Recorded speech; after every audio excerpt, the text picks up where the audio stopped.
여당 의원들이 어제 공수처를 항의 방문하기도 했습니다. 그 장면 준비되어 있습니다. 보시죠. 공수처는 태어나지 말았어야 되는 조직이었습니다. 특정 세력의 하명 수사처가 될 것이라고 예상한 대로 공수처는 그동안 민주당의 내란몰이 선동에 앞장섰습니다.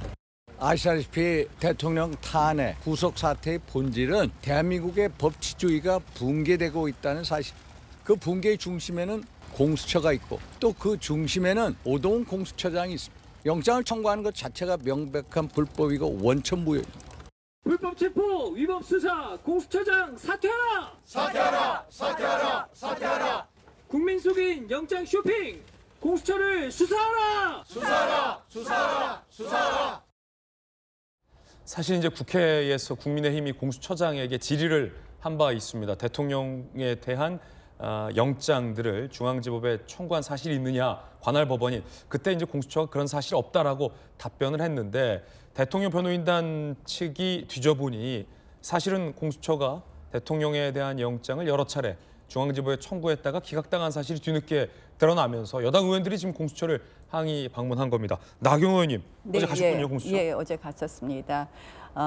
실질적으로 이제 공수처가 두 가지 잘못을 했죠. 저희가 늘 주장하는 것처럼 중앙지방법원의 원칙적인 관할이 있고 다른 관련된 사건을 다 중앙지방법원에 영장을 청구했었는데 왜 서부지방법원에 갔느냐 이 의문을 계속 제기했는데 거기에 대해서 구구한 변명을 했어요. 그럴 때 저희한테 제보가 들어온 것이 중앙지법에서 영장이 기각됐었다라는 제보를 받았었습니다. 나 의원님, 이게 그냥 제보가 들어왔었던 거죠? 네, 예. 그렇습니다. 그냥 뭐 심증이나 물어보기 위해서 물어본 게 아니라 구체적인 제보가 들어왔었다? 예, 그래서 구체적으로 어느 판사가 기각했다 이런 이야기도 있었죠. 그래서 저희가 이 부분을 질문했습니다. 저 자료 요구를 하고 질의를 했었습니다. 근데 그 당시에 공수처의 답변은 한마디로 영장 청구한 사실이 없다였습니다. 근데 지금 보니까 중앙지법과 동부지방법원에 16차례 영장을 청구한 사실이 밝혀졌습니다. 그러니까 공수처는 첫 번째로는 관할을 어기며 서부지방법원으로 찾아갔던 일종의 우리가 이제 영장 쇼핑이라고 하는데요. 그 잘못과 두 번째는 국회를 속인 점, 결국 국민을 속인 것이죠. 이 부분에 대해서 명백히 저는 사과해야 될 것이고요. 사과를 넘어서 결국 공수처가 그동안 뭐 계속 불법적인 수사를 해왔는데 정말 공수처장은 그 자리에서 물러나야 되고 이제 우리 공수처의 존폐에 대해서 다시 논의해보자. 공수처라는 기구가 어떤 기구였습니까? 제가 이제 2019년 원내대표 할 때 공수처를 설치하겠다는 것을 그렇게 막고자 투쟁을 했었는데 공수처는 만들고 나면 결국 특정 세력의 전유물이 될 것이다 했는데 여실히 그것이 드러났고요. 4년 동안 800억 썼습니다, 예산. 800억 썼는데 그동안 기소 단 4건 했습니다. 그렇게 사실은 조직으로서 무능한 조직이었는데 그 조직이 이번에 이제 대통령 수사를 맞아서 역시나 온갖 불법, 편법 그리고 거짓말에 이르렀습니다. 그래서 저는 공수처를 해체하는 것이 답이다 라고 생각을 합니다. 근데 이제 어제 깜짝 놀랐어요. 민주당이 공수처를 강화하는 법안을 만들었어요. 제가 그래서 이거 대통령 체포의 대가냐, 체포하고 거래한 거냐 이렇게 얘기를 했는데요. 사실 이 민주당의 공수처 조직을 강화하는 법안은요. 한마디로 제가 이렇게 보니까 예전에 이제 민주당이 공수처를 설치하자고 주장을 했을 때 이 검찰이 무소불위의 권한이다 막 이러면서 검찰 특수부가 특히 문제다. 특수부의 검사들은 계속 특수부에 근무하면서 일종의 막강한 권력을 행사한다. 그래서 독립적인 권한을 줘야 된다 이렇게 했는데요. 저는 공수처 지금 조직 강화 법안을 보면서 완전히 검찰의 특수부 같은 특수청을 만드는구나. 그때 뭐라 그랬냐면 공수처는 임기 3년씩 3년임 하는 것에 불과하기 때문에 우리가 독립성이 보장된다고 했는데요. 지금 평생 하게 하겠다는 거거든요. 저는 민주당이 요새 이제 공수처에 대해서 보훈하려고 이런 법안을 만들었는데 그것은 공수처 설치에 대한 본인들의 주장을 스스로 부인하는 것이다 이렇게 생각을 하면서 조직 강화가 아니라 해체가 답이라고 말씀드리고 싶습니다. 자, 김주영 의원님 어떻게 보십니까? 글쎄요, 뭐 그 공수처는 검찰 개혁의 일환으로서 도대체 검사는 누가 견제할 수 있는가라는 어떤 그 근본적인 이유를 가지고 만들어진 기관이었죠. 그리고 사실 1차 그 체포영장 집행이 실패하고 나서 뭐 국민들로 야당들로부터도 엄청난 비난을 받았었죠. 도대체 똑바로 일 안 하고 뭐 하는 거냐 이런 얘기들을 했었는데 사실 공수처에 대한 국민의힘 비난이 굉장히 높아지고 있어요. 그리고 이제 영장 청구해놓고 왜 그렇게 그 쇼핑하느냐 이런 얘기 나오고 있는데 가장 중요한 거는요. 체포영장을 청구한 적은 없어요. 중앙지법에. 그리고 그 대통령이나 또는 관저 뭐 관련해서 압수수색 이런 것도 청구한 바는 없습니다. 그러니까 다른 뭐 국방부나 뭐 이런 계엄사령부나 이 관련된 곳에 대한 통신 기록이나 뭐 압수수색 이 관련해서 영장 청구를 했었는데 기각된 이유도 명확히 밝혔잖아요. 중앙지법에서. 그러니까 비슷하고 동일하고 이런 그 유사한 영장들이 계속해서 여러 기관에서 청구가 되니까 수사기관을 조금 조정을 해서 단일화하든지 이렇게 해서 영장 청구해라라는 차원에서 기각된 거였거든요. 그리고 체포영장은 중앙지법에 한 번도 청구한 적이 없습니다. 그건 서부지법에 청구를 했던 것이고요.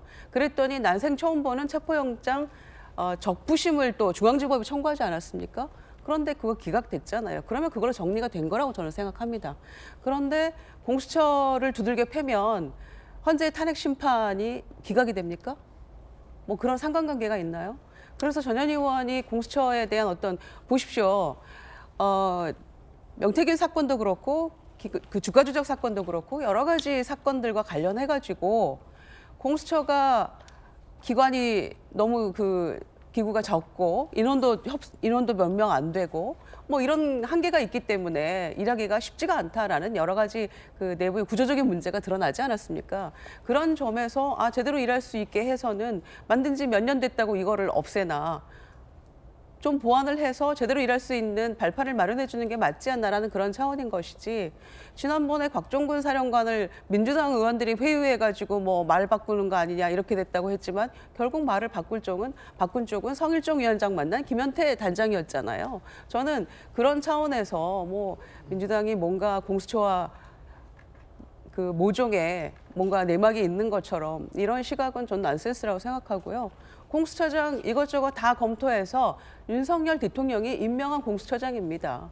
저는 그 말씀만 드릴게요. 그리고 헌재에서 대통령이 이제 대통령으로서의 마지막 책무, 국민에 대한 도리, 이것은 사과와 반성, 그리고 헌재의 탄핵 심판 결과를 승복하겠다라는 그 세 가지라고 생각합니다. 길게 얘기할수록 굉장히 본인에게 불리해졌다는 것을 지난번 변론 여러 차례를 통해서 이미 드러난 바가 있기 때문에 저는 마지막으로 정말 국민에게 사과하고 승복하는 자세 그리고 국민 통합으로 가는 어떤 방향 제시를 보여줘야지 또 계엄령이 왜 정당했는지 이유 밝히고 호수의 달그림자 얘기하고 그런 얘기할수록 본인에게 불리해진다는 것 아울러 말씀드립니다. 뭐 김유정 의원님 말씀하신 것 중에서 대통령이 하신 인사다. 제가 대통령이 잘한 것도 있고 잘못한 것도 있으신데 인사는 정말 잘못하신 것 같아요. 인사는 정말 잘못했다. 인사는 잘못하신 것 같고요. 사실은 저희가 공수처 문제라든지 헌법재판소의 여러 가지 문제를 제기하는 것은요. 다른 것이 아닙니다. 이런 계엄과 탄핵 이런 과정에서의 모든 절차가 헌법과 법에 따라서 하지 않으면요. 대한민국의 이 법치주의가 무너진 것의 피해는요. 나중에 국민에게 갑니다. 공수처는요. 고위공직자만 수사하는 것이 아니라 관련된 일반 국민도 다 수사하게 되어 있습니다. 그래서 저희가 이 헌법같이 법치주의를 이야기하는 것은 결국 대한민국의 자유민주주의 질서를 더 한 단계 업그레이드 되기 위한 것이지 우리가 대통령에게 유리하고 불리하고 헌법재판에 유리하고 불리하고가 아닙니다. 저희는 그래서 사실 이 부분에 대해서 굉장히 안타까워하는 것이라는 말씀을 드립니다. 예. 그리고 뭐 대통령의 오늘 최후 진술에 어떤 내용이 나와야 되겠다 이런 말씀하셨는데요. 상당 부분 저도 동의하는 부분이 있습니다. 대통령께서 그동안은 법정에서 법정입니다. 재판정. 결국 사실관계에 대해서도 다투고 해야 되기 때문에 어떻게 보면은 법리적인 다툼을 하다 보니까 왜 대통령께서 이렇게 사소한 이야기까지 하시나 이런 생각을 하셨을 수도 있습니다. 그러나 이 재판정이기 때문에 굉장히 법리 다툼이라든지 구체적인 디테일을 다투었다면 아마 오늘은 저는 대통령으로서의 왜 계엄을 하게 되었느냐, 또 계엄 이후에 여러 가지의 이 수습 과정에 대해서 설명을 하시는 것은 물론이고, 또 거기에 그 핵심 포인트는 아마 대통령 그 책상 위에 있는 The buck stops here. 한마디로 모든 책임은 여기서 멈추겠다. 결국 대통령이 책임을 다 지겠다라는 말씀을 늘 새기고 정치를 하시고 대통령직을 수행하셨는데요. 그때 아마 그런 취지의 말씀을 하지 않았을까. 이 계엄이라는 것이 대통령 개인의 이익을 위한 거라면 하지 않았을 것이다. 이런 말씀 하시지 않을까.